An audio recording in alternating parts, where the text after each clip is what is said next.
Hi అందరికీ. Welcome to our new YouTube channel.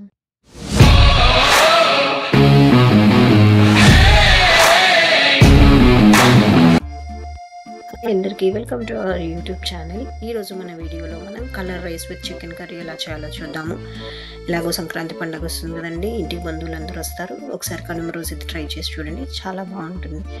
దీనికోసం ముందుగా నేనైతే ఒక మూడు కప్పుల బియ్యాన్ని ఆల్రెడీ నానబెట్టి ఉంచుకున్నాను ఒక 15 నిమిషాల ముందు. దానికోసం 2 ఉల్లిపాయలు తీసుకున్నాను, బాగా సన్నగా కట్ చేసుకొని. తర్వాత 2 టమాటాలు, ఒక పచ్చిమిర్చి తీసుకున్నాను. సో ముందుగా మనం దేంట్లో అయితే అన్నం వండాలనుకుంటున్నామో ఆ డీక్ష పెట్టుకొని దాంట్లో కొద్దిగా ఆయిల్ వేసుకొని చెక్క, లవంగాలు, ఏలక్కాయలు, మళ్ళీ అలాగే మన బిర్యానీ ఆకు ఉంటే బిర్యానీ ఆకు వేసుకొని అది కొంచెం కాలిన తర్వాత పచ్చిమిర్చి, ఆనియన్ వేసుకొని ఇలా ఫ్రై చేసుకోవాలి. చూసారు కదా, ఆనియన్ ఈ కలర్ వచ్చిన తర్వాత అందులో కొద్దిగా ఉప్పు, అల్లం వెల్లుల్లి పేస్ట్ వేసుకొని బాగా ఫ్రై చేసుకోవాలి. ఇంతకుముందు మన వీడియోలో బగారా రైస్ ఎలా చేయాలో చూసాము. ఇది కలర్ రైస్ అండి. బగారా రైస్ వేరు, కలర్ రైస్ వేరు. బగారా రైస్లో మనం టమాటో యూజ్ చేయము, ఇక్కడైతే టమాటో కూడా వేసుకుంటాము. సో దీనికోసం నేను 2 టమాటో కూడా తీసుకున్నాను.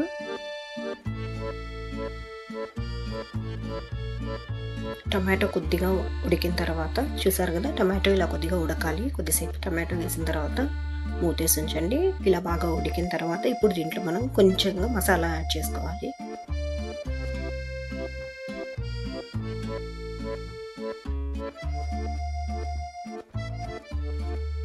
ఆల్రెడీ మనం పచ్చిమిర్చి వేసుకున్నాం కాబట్టి కొద్దిగా కారం వేసుకోవాలండి, కారం పొడి. అది మన టేస్ట్కి సరిపడట్టుగా వేసుకోవాలి. నేనైతే సగం స్పూన్ వేసుకున్నాను ఇందులో. అలాగే కొద్దిగా జీలకర్ర పొడి వాడండి, వంటల్లో చాలా రుచిగా ఉంటుంది. 1 స్పూన్ జీలకర్ర పొడి, 1 స్పూన్ ధనియాల పొడి, సగం స్పూన్ కారం పొడి, ఇవి 3 వేసుకొని మళ్ళీ బాగా కలిపిన తర్వాత నీళ్ళు పోసుకోవాలి. ఒకవేళ మీరు బాస్మతి రైస్ వాడితే 1 కప్కి 1.5 కప్పు పోసుకోవాలి. ఒకవేళ మామూలు సోనా మసూరి వాడితే 1 కప్పుకి 1.25 కప్పు నీళ్ళు పోసుకోవాలి.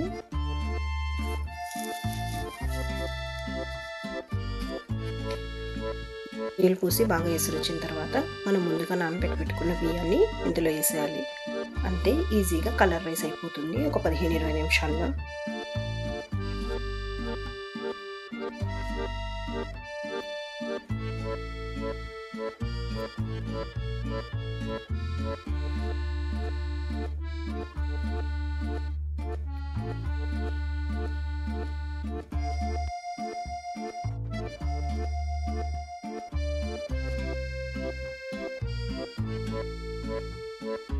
ఇలా బియ్యం వేసి బాగా కలపెట్టి మూతేసేయాలండి.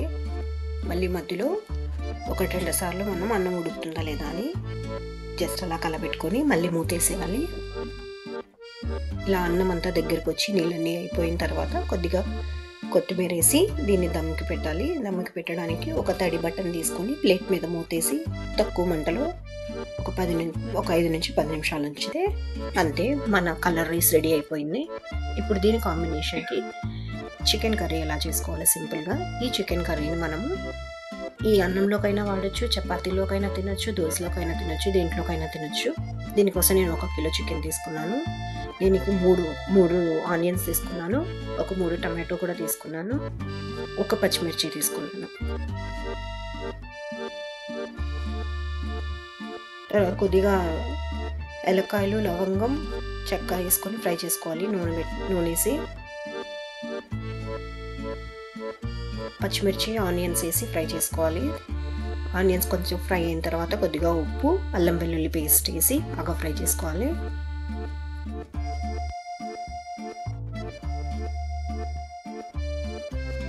అల్లం వెల్లుల్లి పేస్ట్ పచ్చివాసన పోయి బాగా ఫ్రై అయిన తర్వాత మనం కట్ చేసి పెట్టుకున్న టమాటోస్ కూడా ఇందులో యాడ్ చేసేద్దాం.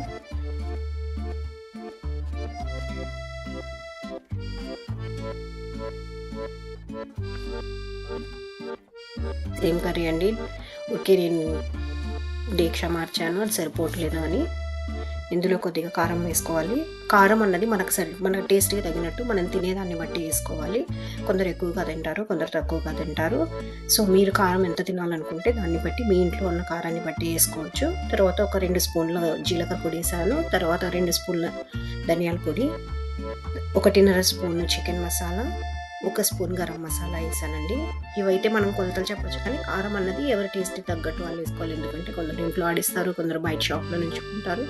సో మీరు వాడే కారం ఎలా మీకు సరిపోతుందో దాన్ని బట్టి వేసుకోవాలి. ఆల్రెడీ మనం ఒక పచ్చిమిర్చి వేసాం కాబట్టి దాన్ని బట్టి చూసేసుకోండి. తర్వాత కొద్దిగా పసుపు పొడి ఇవన్నీ వేసి బాగా మసాలా అంతా పచ్చివాసన పోయే వరకు ఉడికించుకోవాలి.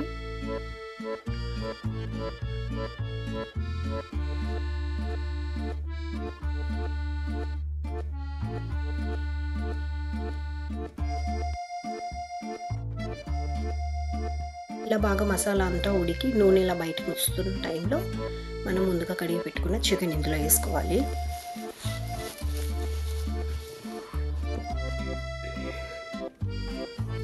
చూసారు కదా, ఇలా నూనె వస్తున్నప్పుడు మనం ముందుగా కడిగి పెట్టుకున్న చికెన్ వేసుకోవాలి.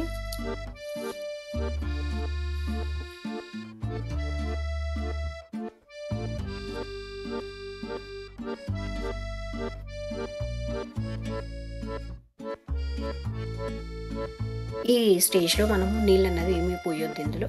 ఇలా ఒకసారి చికెన్ అంతా బాగా కలిపి మూత పెట్టండి, ఎందుకంటే చికెన్లో నుంచే కొద్దిగా నీళ్ళు వస్తుంది.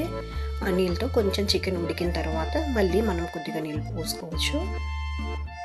ఇలా బాగా కలిపి మసాలా అంతా చికెన్కి పట్టిన తర్వాత మూతేసేయండి. చూసారు కదా, చికెన్లో నుంచి నీళ్ళు వచ్చింది. కానీ మంట మీడియంలో పెట్టుకోండి, ఎక్కువ హై ఫ్లేమ్లో పెడితే కింద అడుగంటే అవకాశం ఉంది. సో మీడియం ఫ్లేమ్లో కానీ లో ఫ్లేమ్లో కానీ పెట్టి చికెన్ అంతా కొద్దిగా నీళ్ళు వచ్చిన తర్వాత ఇలా కలిపి ఈ స్టేజ్లో మనం నీళ్ళు పోసుకోవచ్చు. మనకి ఎంత వాటరీగా కావాలి కర్రీ అన్నప్పుడు కొంచెం ఎక్కువ పోసుకోవచ్చు, లేదు అంటే 1 కప్పు లేదా 1.5 కప్పు నీళ్ళు పోసుకోండి, చిన్న కప్పు.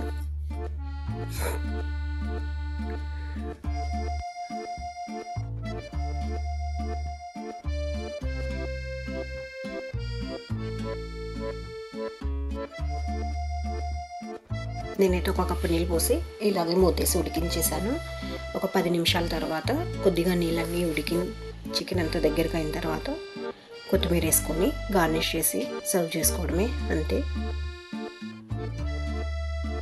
ఇంకా కొంచెం నీళ్ళగా ఉంది, సో మళ్ళీ ఇంకొక 5 నిమిషాలు మళ్ళీ పొయ్యి మీద అలాగే మనం ఇప్పుడైతే చికెన్ ఉడికిపోయింది కాబట్టి మనం ఇంకా మూత పెట్టాల్సిన పని లేదు. ప్లేట్ లేకుండా అయినా కూడా దీన్ని ఉడికించేయచ్చు పొయ్యి మీద అలాగే. అప్పుడే మనకి కూర అనేది దగ్గర పడుతుంది మూత లేకుండా ఉడికిస్తే.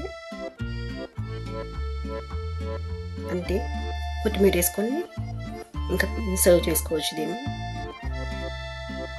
లాస్ట్లో కొద్దిగా స్టవ్ ఆఫ్ చేసిన తర్వాత కొద్దిగా నిమ్మకాయ పిండుకోండి, టేస్ట్ బాగుంటుంది. దీన్ని మనం చపాతీ రైస్లో అయినా తినచ్చు. Thanks for watching. Please like, share and subscribe.